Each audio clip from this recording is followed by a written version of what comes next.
Alright guys, welcome to another video. So today, I'm sorry if I'm sticking out and all this space is empty. I'm in my car. I'm actually driving. And here's today's story. Wait till you hear this one. You let me know what you think about it. And what you would do about it. And what your reaction would be to it. So, a few years back, a friend of mine bought a car. He bought a Ford Edge 2011. He paid somewhere about 10-11 grand for it, which was way too much. He never listened to me. I told him to, get something a little bit different, maybe a little minivan, whatever. He didn't listen to me. Now, also, this friend is one of those people that likes to procrastinate things. In other words, he don't like to get shit done. Well, at least not right away. And then when he doesn't get the shit done, a small problem becomes a bigger problem. And the bigger problem becomes a really big problem. And then he's like, well, why is this happening? Well, that's only because you didn't take care of the little problem. So, about 2 years ago, I drove that car and I told him, bro, your transmission is shot. Transmission in the car is shot. Okay, no problem. He's still driving with the car, believe it or not. So I'm actually very surprised that the car's even driving, because I could feel it like jerk when it switches. I guess to him it doesn't make a difference. So I said, all right, no problem. A few months ago, he told me, he says, my coolant is leaking. I said, all right. Well, you have to figure out where it's leaking from. Is it one of the hoses? Is it the thermostat housing? Is it coming from the radiator? Is it coming from the heater core? Or is it coming from the water pump? I mean, there's only a few things that could be wrong with it. The main one could be the intake manifold, which is where the coolant goes to cool down the engine. So anyways, for this particular car, the 2011 Ford Edge, nobody wants to deal with this car. The heater core removal, okay, just the heater core removal, if you guys Google it and just see how long it takes to replace that heater core, half the car has to come out. I'm talking about the dashboard has to come out, the front seats have to come out, the steering wheel's got to come out, and a whole bunch of other crazy, stupid parts that you probably never knew existed have to come out just for that freaking heater core. So he's been driving around with it for like 3-4 months already. Finally, he decided to do the heater core. He got a good price. He finally decided to do a heater core. Little do we know, obviously, the heater core had a shitload of holes in it. It was all messed up. We know this because he had fog on the front window.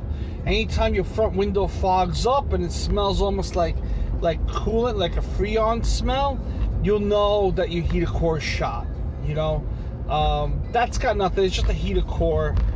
I guess it just transfers, keeps the car cool. I'm not sure exactly what the heater core does, but all I know is that it has to do with the cooling system. So, anyways, he changed the heater core. $600. Heater core is good. Radiator is good. Hoses are good. Thermostat housing is good.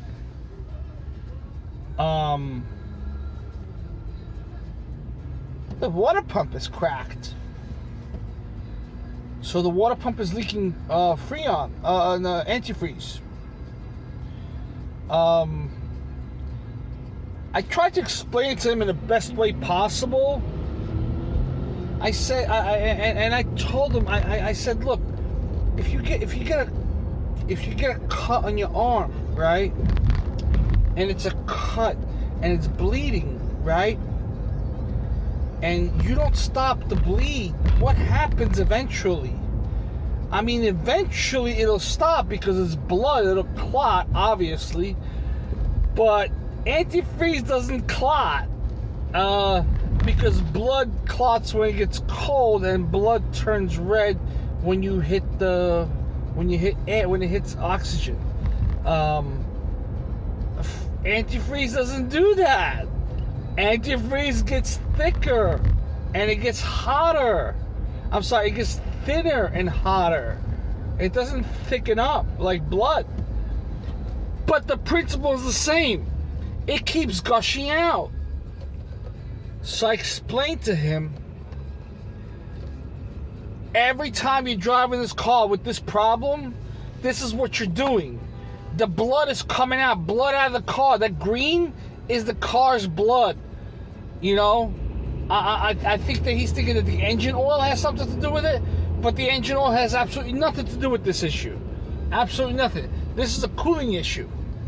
Now, the problem is he's been driving this for a few months, so we don't even know if the engine is even messed up or not, like if the pistons are good or if anything's good on that.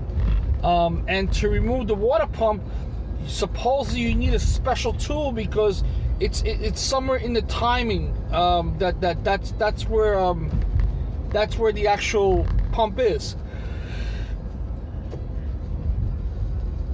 So, with that said, I told him, look, you cannot drive this car at all. Park it and you'll come with me for the day. And he came with me for the day. It's cool, no problem. So I bring him back to his car, and I mean, he's one of those people that's just he's a fucking hard hat. He's a hard head, you know? And I told him, look, we are less than 2 miles away from your house. You need to get in the car, don't even warm it up, and take it straight home. He goes, okay, no problem. So we get to the block. We get to the block of his house. Motherfucker skips his house. I'm like, bro, where are you going? Why are you not going into the parking lot?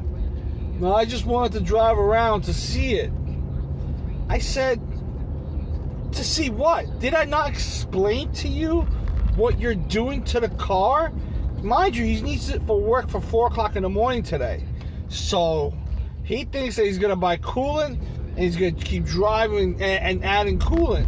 For a little bit, maybe it can work. But considering he's been driving without coolant for most of the time, I don't think it's a good idea. Anyways, he decides to go circle around the block. I'm like, every second that you keep that car running, you're hurting it. You're making it worse.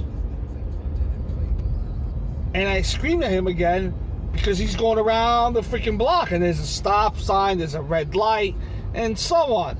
You know, so that takes time, and the car's running, obviously. You know, there's RPMs. The RPMs are running at, you know, when you have the car in drive, 1,000 to 1,500 RPMs, that's turning the car, you know? I mean, it's doing something to the car. Anyways, make the long story short, which I'm sorry, he finally gets into the parking lot, and I start smelling the coolant. He goes, you know what? My light went on.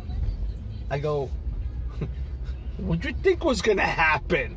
It wasn't gonna go on when you took it for a fucking spin around the block? You thought you were gonna make it down to Manhattan or something? You're not making it to Manhattan with this car. No way. You'll be lucky if you can make it 3 or 4 blocks. Anyways, guys, thank you. You want to hear more about this? Comment down